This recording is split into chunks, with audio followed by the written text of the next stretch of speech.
Dia menciptakan bumi dan segala yang ada di dalamnya. Kamu, aku, mereka, kita semua dikasihi Allah, dicintai Allah, disayangi Allah, dan berharga di mata Allah. Itulah kebenarannya. Saat ini, dimanapun adik-adik berada, kami mengundang adik-adik untuk bersuara. Ucapkanlah, katakanlah kalimat ini dengan sepenuh hati.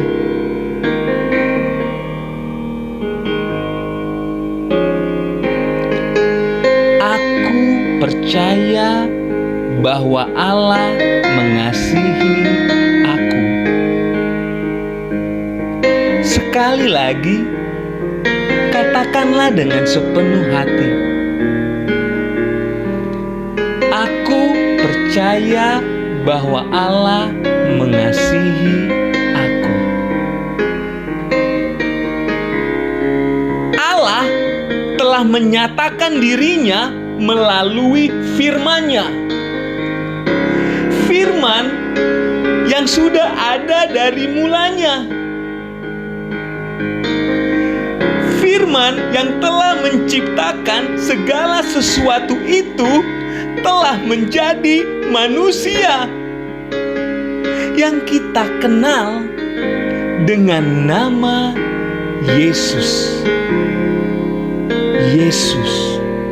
Ya, Yesus. Dialah Kristus. Dialah Tuhan. Yesus datang karena kasih-Nya untuk menyelamatkan kita, untuk membawa kita kembali kepada rencana-Nya, sehingga kita beroleh kehidupan kekal bersama-sama dengan Allah. Terima kasih Allah. Terima kasih Bapa atas kasih-Mu yang besar. Terima kasih Tuhan Yesus Kristus untuk darah-Mu yang membuat aku bersih dan suci kembali. Terima kasih Roh Kudus atas karya-Mu sehingga kami bisa percaya bahwa Yesus adalah Tuhan dan Allah kami. Ketiga yang esa.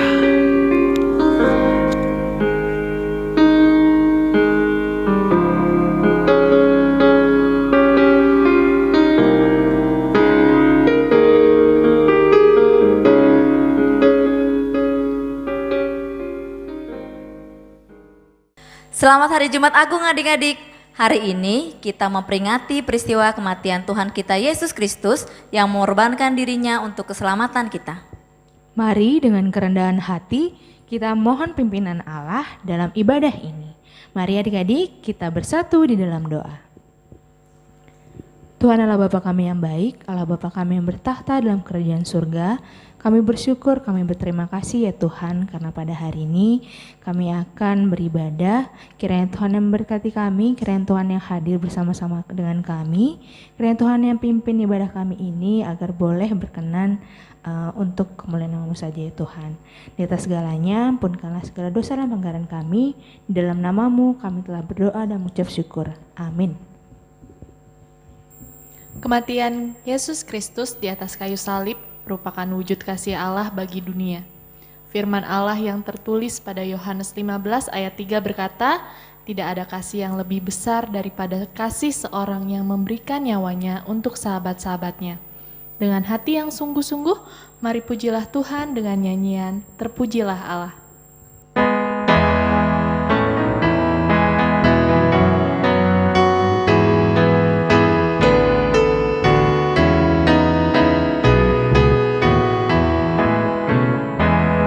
Terpujilah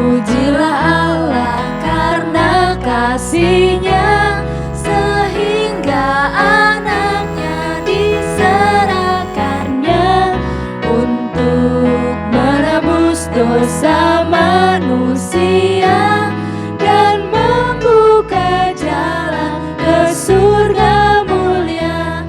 Pujilah namanya, dengarlah sabdanya, nyanyikan kidungnya dengan sukacita.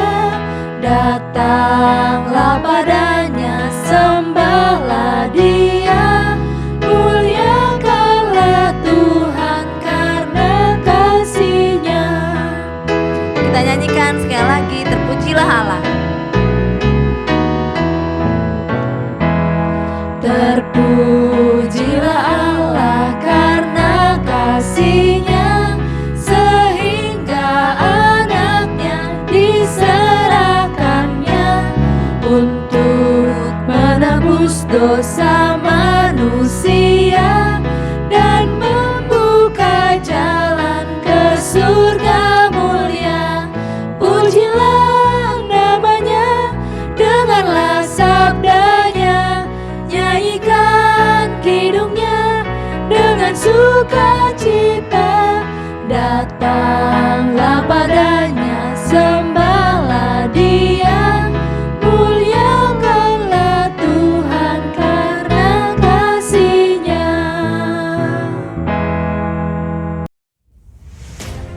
Setelah Yesus ditangkap dan diadili di mahkamah agama, pada saat itulah murid Yesus yang bernama Petrus diam-diam mengikuti sampai ke halaman rumah imam besar. Lalu disitulah Petrus menyangkal Tuhan Yesus sebanyak 3 kali. Kemudian ada seorang perempuan yang menghampiri Petrus dan mengenali dia sebagai pengikut Yesus, lalu Petrus menyangkalnya. Bukan. Aku tidak mengenal dia.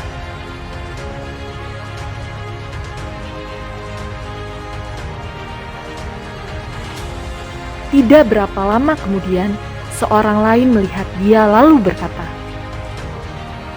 Engkau juga seorang dari mereka. Bukan. Aku tidak. dan kira-kira sejam kemudian, seorang lain berkata dengan tegas, Sungguh, orang ini juga bersama-sama dengan dia, sebab ia juga orang Galilea. Bukan. Aku tidak tahu apa yang kau katakan.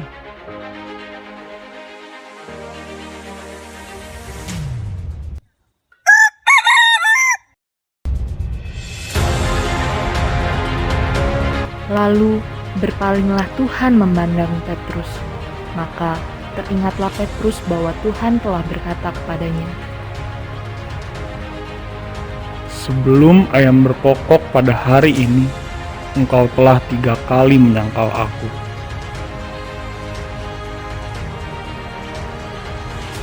Lalu ia pergi keluar dan menangis dengan sedihnya. Setelah itu, Yesus dibawa ke mahkamah agama. Di sana ia diadili dan dihujat.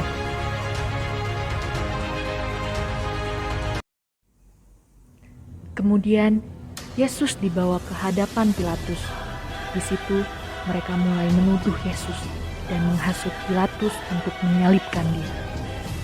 Engkaukah raja orang Yahudi? Engkau sendiri mengatakannya.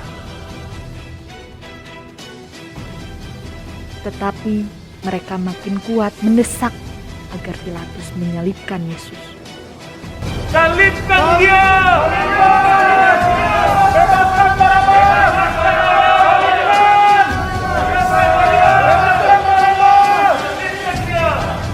Kamu telah membawa orang ini kepadaku sebagai seorang yang menyesatkan rakyat.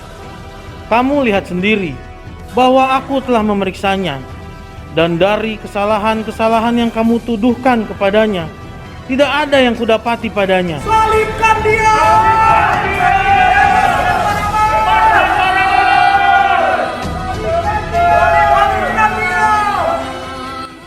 Ketika Pilatus melihat bahwa segala usaha akan sia-sia, malah sudah mulai timbul kekacauan, ia mengambil air dan membasuh tangannya di hadapan orang banyak dan berkata, Aku tidak bersalah terhadap darah orang ini. Itu urusan kamu sendiri.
Down the Via Dolorosa in Jerusalem that day, the soldiers tried to clear the narrow streets,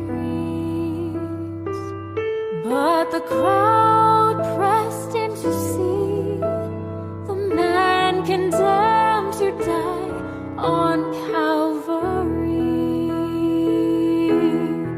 Down the Via Dolorosa, called the way of suffering, like a lamb came my Messiah, Christ the King.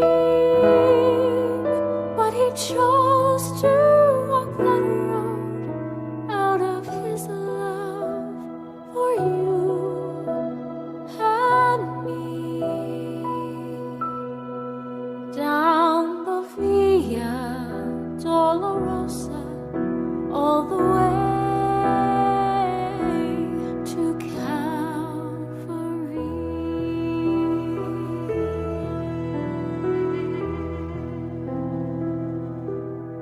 He was bleeding from a beating, there were stripes upon his back, and he wore a crown of thorns upon his head, and he bore with every step the scorn of those who cried out for his death. Down the Via Dolorosa, called the way of suffering, like a lamb came my Messiah, Christ the King. But he chose to walk that road out of his love for you and me.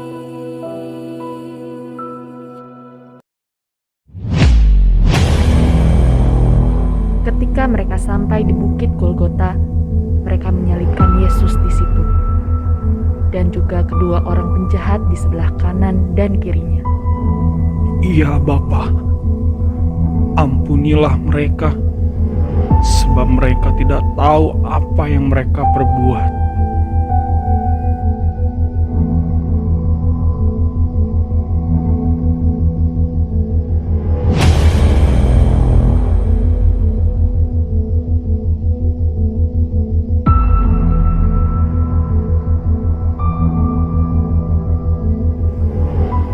Jika engkau adalah raja orang Yahudi, selamatkanlah dirimu.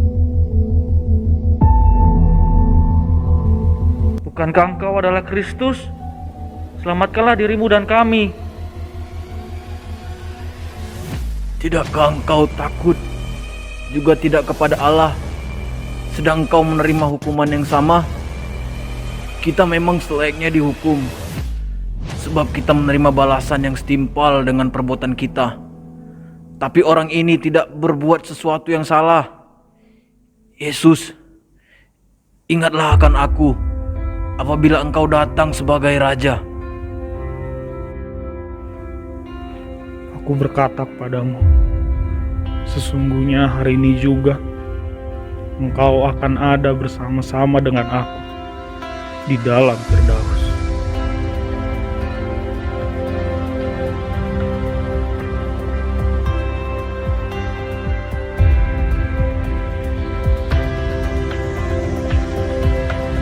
Ketika itu, hari sudah kira-kira jam 12. Lalu, kegelapan menyelimuti seluruh daerah itu sampai jam 3.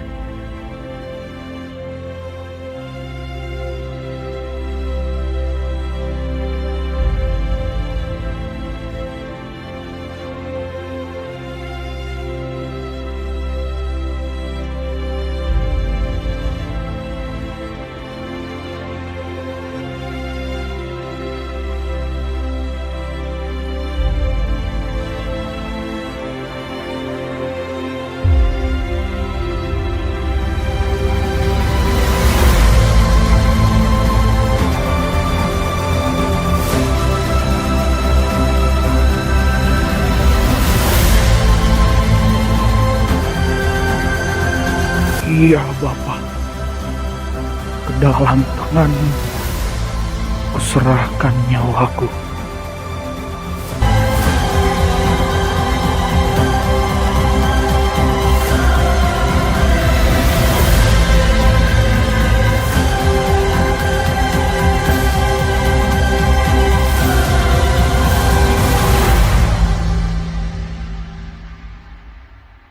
Yesus sudah menanggung sengsara dan derita kita.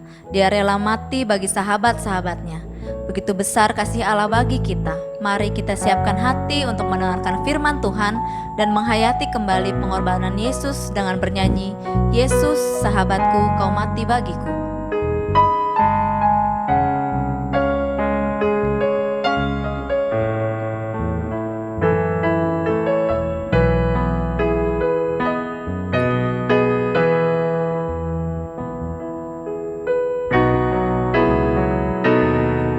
Yesus sahabatku, kau mati bagiku.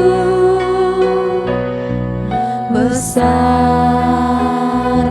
kasih-Mu, sahabat dan Tuhanku, sampai ku besar nanti, sampai di surga nanti, ku kan ingat selalu Yesus sahabatku dan Tuhanku.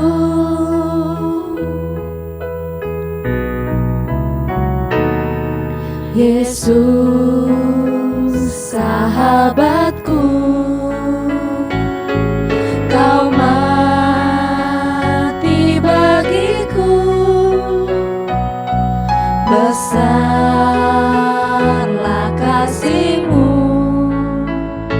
sahabat dan Tuhanku, sampai ku besar nanti, sampai di surga nanti, ku kan ingat selalu Yesus sahabatku,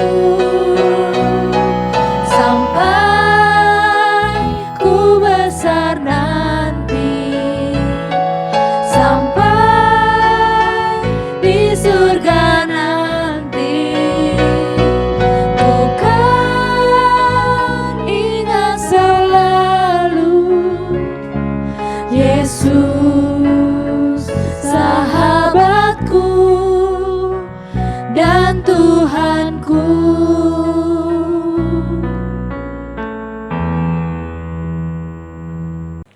Adik-adik, sekarang kita akan mendengarkan firman Tuhan. Kita satukan hati kita. Kita berdoa. Damai sejahtera Allah yang melampaui segala akal, itulah yang memelihara hati dan pikiranmu di dalam Kristus Yesus Tuhan kita. Amin. Sekarang kita akan mendengarkan firman Tuhan bagi kita yang tertulis di dalam kitab Injil Yohanes pasal 19. Dimulai dari ayat 17 sampai dengan 24. Yohanes 19 ayat 17 sampai 24, begini firman Tuhan. Inang akan membacakannya untuk kita sekalian. Sambil memikul salibnya, ia pergi keluar ke tempat yang bernama Tengkorak, dalam bahasa Ibrani Golgota. Dan di situ ia disalibkan mereka, dan bersama-sama dengan dia disalibkan juga 2 orang lain, sebelah menyebelah Yesus di tengah-tengah. Dan Pilatus menyuruh memasang juga tulisan di atas kayu salib itu, bunyinya, Yesus orang Nazaret, Raja orang Yahudi. Banyak orang Yahudi yang membaca tulisan itu, sebab tempat di mana Yesus disalibkan letaknya dekat kota, dan kata-kata itu tertulis dalam bahasa Ibrani, bahasa Latin, dan bahasa Yunani. Maka kata imam-imam kepada orang Yahudi, kepada Pilatus, jangan engkau menulis Raja orang Yahudi, tetapi bahwa ia mengatakan, aku adalah Raja orang Yahudi. Jawab Pilatus, apa yang kutulis tetap tertulis. Sesudah prajurit-prajurit itu menyalibkan Yesus, mereka mengambil pakaiannya, lalu membaginya menjadi 4 bagian untuk tiap-tiap prajurit 1 bagian. Dan jubahnya juga mereka ambil. Jubah itu tidak terjahit dari atas ke bawah, hanya 1 tenunan saja. Karena itu mereka berkata seorang kepada yang lain, janganlah kita membaginya menjadi beberapa potong, tetapi baiklah kita membuang undi untuk menentukan siapa yang mendapatnya. Demikianlah hendaknya, supaya genaplah yang ada tertulis dalam kitab suci. Mereka membagi-bagi pakaianku di antara mereka, dan mereka membuang undi atas jubahku. Hal itu telah dilakukan prajurit-prajurit itu. Demikian firman Tuhan. Nah, adik-adik yang dikasihi oleh Kristus Yesus Tuhan kita, Inang ada sebuah cerita di mana ada seorang pria yang memiliki seekor anjing. Dalam kesehariannya, pria ini selalu menjaga anjing peliharaannya itu dengan bersih. Dirawatnya, dikasihnya makan, dan pria ini juga membuatkan sebuah kalung yang menghiasi leher anjing tersebut. Nah, anjing ini sangat dia sayangi. Dan anjing ini juga merupakan anjing yang setia, yang mana dia selalu mengikuti kemanapun tuannya itu pergi. Tibalah suatu ketika, pria si pemilik anjing itu melakukan suatu perjalanan laut yang menggunakan kapal yang cukup besar. Dan dia juga turut serta membawa anjing itu. Nah, di kapal itu selama dalam perjalanan dia melakukan perjalanan atau menjalani, dia jalan-jalan untuk melihat pemandangan laut melalui kapal itu. Dan ternyata anjing yang setia itu juga mengikuti tuannya dari belakang. Nah, tiba-tiba adik-adik ada suatu kejadian yang mana anjingnya ini tersandung suatu barang yang menyebabkan anjingnya ini jatuh ke laut. Nah, melihat kejadian tersebut, si pria tadi, pemilik anjing itu sangat terkejut. Dan dia berlari-lari ke arah kapten kapal dan mengatakan, anjingku, anjingku, anjingku telah jatuh ke laut, tolong Pak. hentikan kapal ini, karena nanti anjingku bisa tenggelam dan mati. Tolong Pak, saya mohon hentikan kapal ini. Ketika si kapten kapal ini mendengar permohonan dari si pria tersebut, si kapten tertawa dengan keras. Hahaha, apa kamu bercanda? Apakah kamu tahu, kita tidak akan pernah menghentikan kapal ini hanya karena seekor anjing. Itu kata si kapten. Kemudian si pemilik anjing itu berkata, baiklah, tapi jika ada seorang manusia yang jatuh ke laut, apakah kau akan menghentikan kapal ini? Terus datang si kapten mengatakan, oh tentu saja. Jika ada manusia yang jatuh ke laut, ya kita memang harus menghentikan kapal ini untuk menyelamatkan manusia tersebut.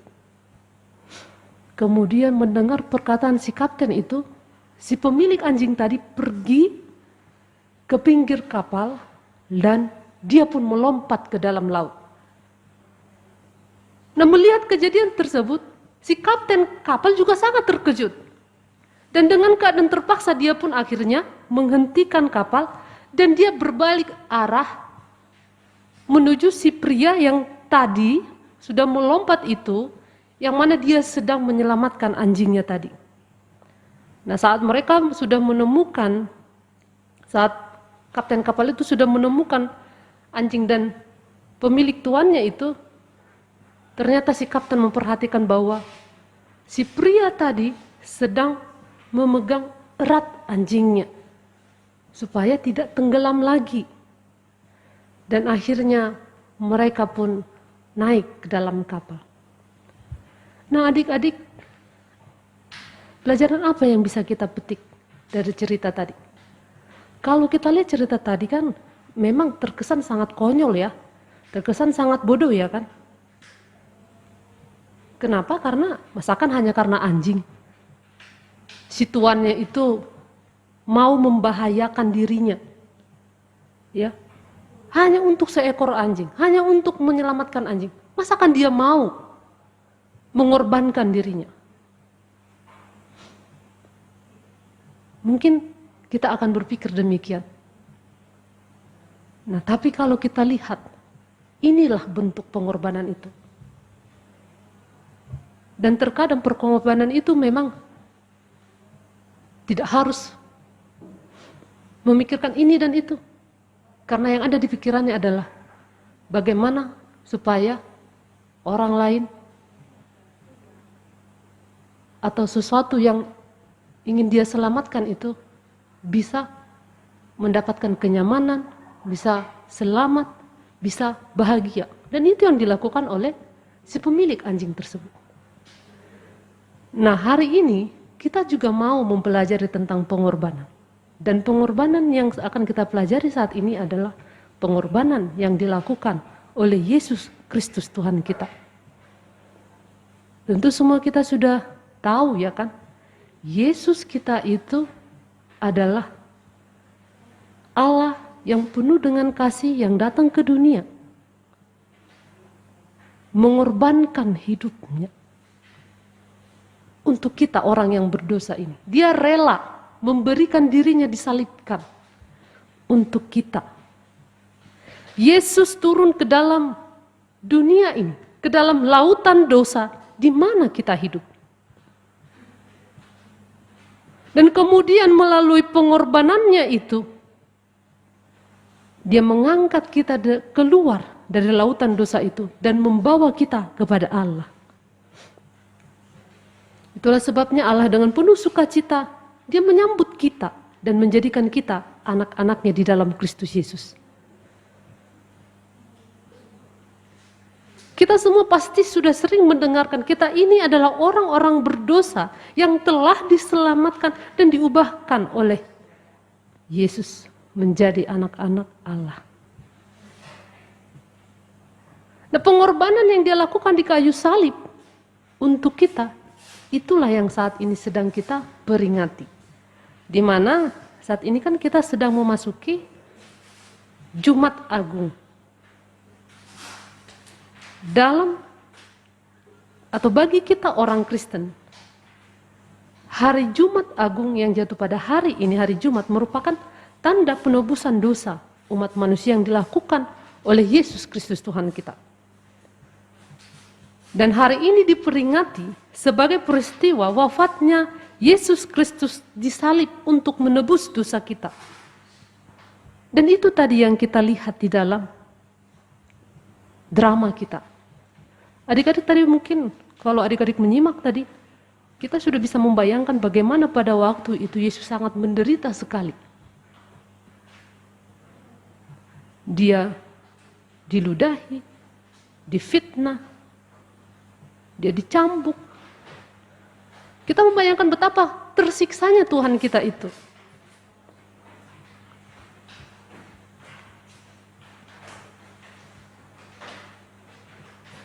Kita melihat betapa beratnya kenyataan yang harus diterima oleh Yesus karena kita. Betapa beratnya salib yang dipikul oleh Yesus karena kita. Dan salib itu di sini merupakan simbol dari beratnya dosa umat manusia yang harus ditebus. Nah, kalau kita pikir-pikir adik-adik mungkin ya, terkadang kita ini manusia memang sering sekali tidak sadar bila perbuatan yang kita anggap sepele ternyata itu adalah dosa dan kesalahan. Dan memang hidup kita itu tidak pernah luput dari dosa.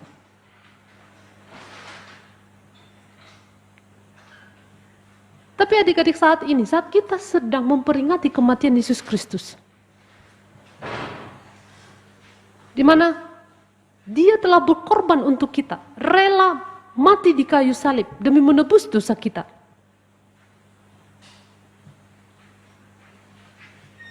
Hal ini tentu menjadi pengingat bagi kita untuk akhirnya menjauhi perbuatan-perbuatan dosa. Dan kalau kita lihat Yesus yang taat sampai mati di kayu salib. Bayangkan adik-adik, dia itu kan Tuhan, punya kuasa ya kan. Seharusnya kan dia bisa saja menghindar dari siksaan. Seharusnya dia bisa. Tetapi apakah dia melakukannya? Tidak. Kenapa? Karena dia begitu sayangnya kepada kita. Dia datang ke dunia ini dengan misi penyelamatan manusia.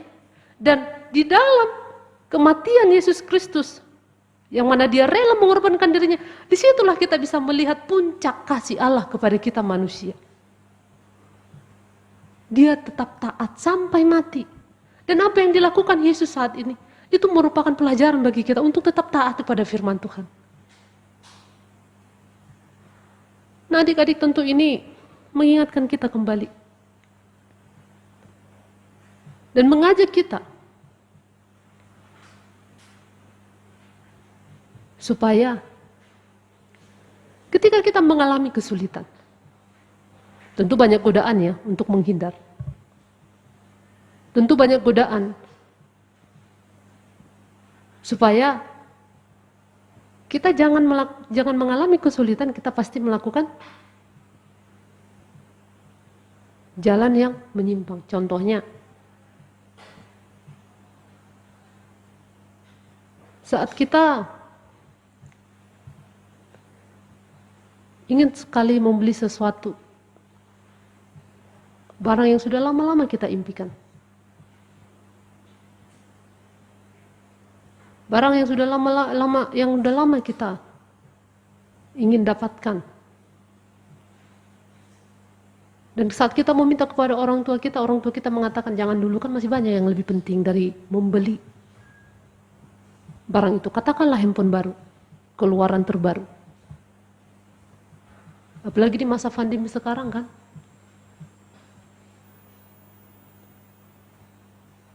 Di mana perekonomian kan sudah semakin jatuh.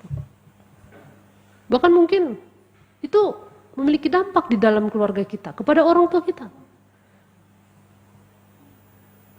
Tapi kita tidak mau mengerti dan kita memaksakan kehendak kita kepada orang tua kita. Itu sebabnya ketika orang tua kita mengatakan jangan dulu, kita marah. Nah tiba-tiba kita melihat ada uang tergeletak. Dan kita tahu di mana penyimpanan uang yang selama ini disimpan oleh orang tua kita. Karena keinginan kita tadi itu, kita akhirnya mengambil uang itu. Salah nggak itu coba? Salah kan? Dosa kan? Nah adik-adik, ketika kita mengingat Yesus yang mati di kayu salib, tentu apapun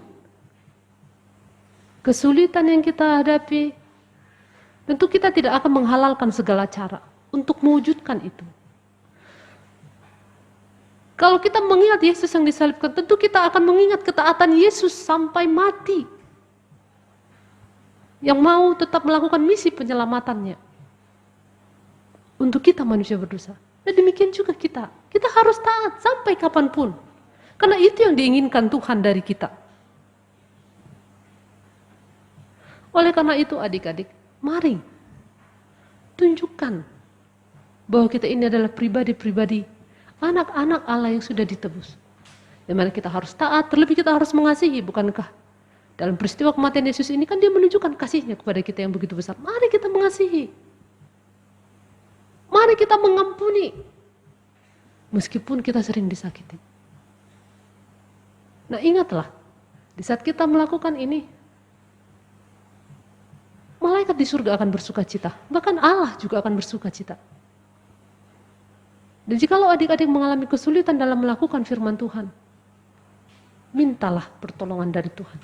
Maka yakinlah Tuhan akan menolongmu. Amin. Kita berdoa. Terima kasih Tuhan.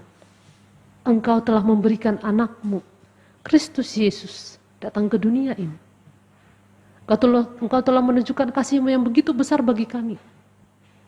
Melalui anak-Mu Yesus Kristus, dia telah menunjukkan kasih-Nya bagi kami. Orang yang berdosa ini. Yang rela disalibkan untuk kami. Betapa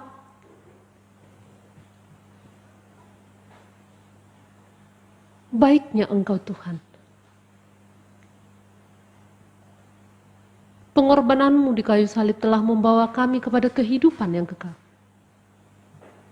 Jika kami hidup di dalam firman-Mu. Oleh karena itu saat ini kami memohon kepada Tuhan. Tolonglah kami di dalam menghidupi firman-Mu.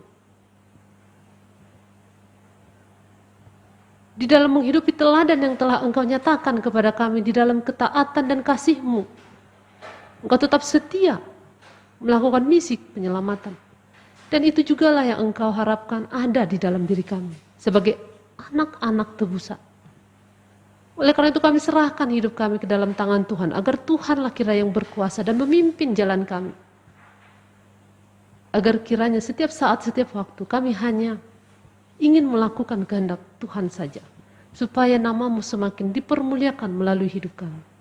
Terpujilah Engkau Tuhan, di dalam Kristus kami berdoa. Amin. Yesus telah mati bagi kita. Dia telah menyelamatkan dan mengangkat kita menjadi anak-anak-Nya. Segala hormat, pujian, dan sembah hanya bagi Dia. Mari kita puji Tuhan dengan bernyanyi, bagi Dia segala pujian.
Di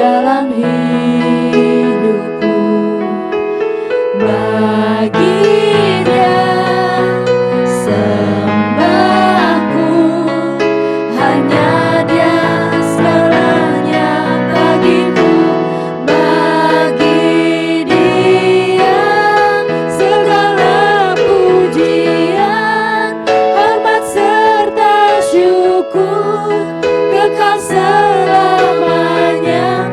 Bagi Dia segala pujian, hormat serta syukur selama-lamanya.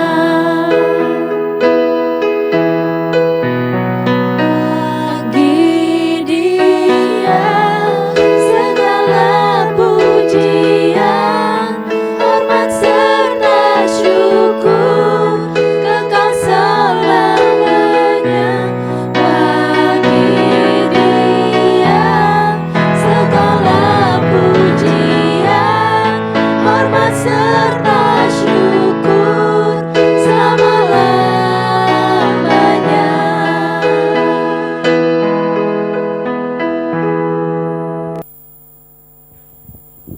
Sungguh ajaib anugerah Allah bagi umat manusia. Kita dipulihkan dan dibebaskan dari ikatan dosa.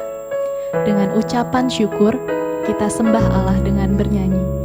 Ajaib benar anugerah sambil mengumpulkan persembahan. Ajaib benar anugerah pembaru hidupku, sembuh tak bercela, olehnya ku sembuh. Ketika insafku cemas, sekarang ku lega. Syukur beban ku telah lepas, berkat anugerah.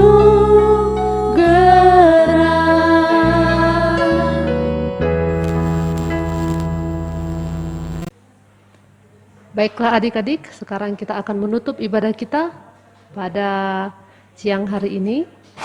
Kita satukan hati kita berdoa. Bapa kami Tuhan Allah yang Maha Kuasa yang bertahta di sorga, kami mengucap syukur dan terima kasih kami kepadamu ya Tuhan, di mana Tuhan memperkenankan anak-anak di dalam kerajaan-Mu.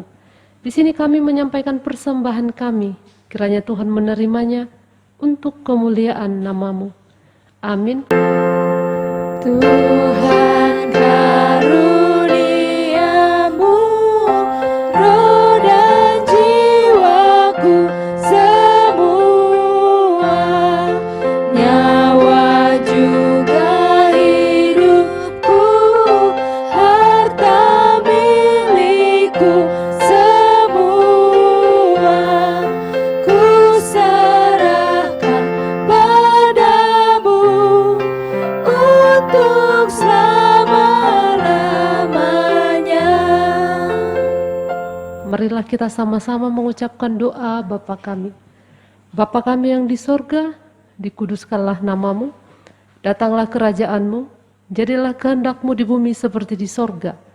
Berikanlah kami pada hari ini makanan kami yang secukupnya, dan ampunilah kami akan kesalahan kami, seperti kami mengampuni orang yang bersalah kepada kami.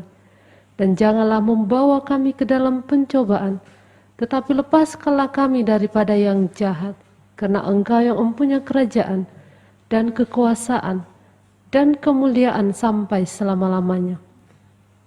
Amin. Tuhan memberkati engkau dan melindungi engkau. Tuhan menyinari engkau dengan wajah-Nya dan memberi engkau kasih karunia. Tuhan menghadapkan wajah-Nya kepadamu dan memberi engkau damai sejahtera. Amin.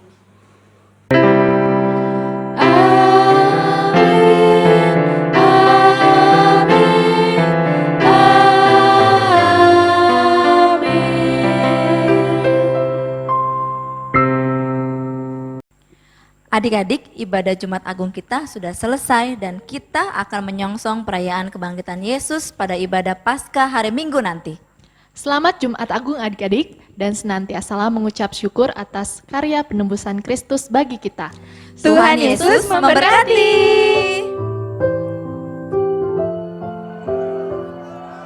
Today an innocent man was tried. He was found guilty for doing no wrong. Today a king was spit on. Today a man who healed the sick was beaten beyond recognition. On this day, one who spoke greater than the prophets would not speak when accused. There's nothing good in this day. It's an evil day, an unjust day.